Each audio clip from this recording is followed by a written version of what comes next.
Жыр көңілні көтәрі рухны нығыта. Олабуғада яшәүче студент қыз Олға һәм Темір батальоннары солдатларына бағышлап жыр язған. Қызның әтисе дә шунда хезмәт итә. Аңа карата хөрмәт, ихтирам хисләре жыр иҗат итәргә рухландырган.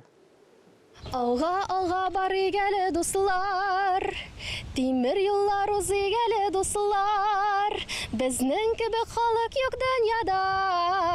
Олабуға мәдәниет һәм сәнгать колледжы студенты Райна Сабирова Олға Тимер солдатларына бағышлап жыр язган.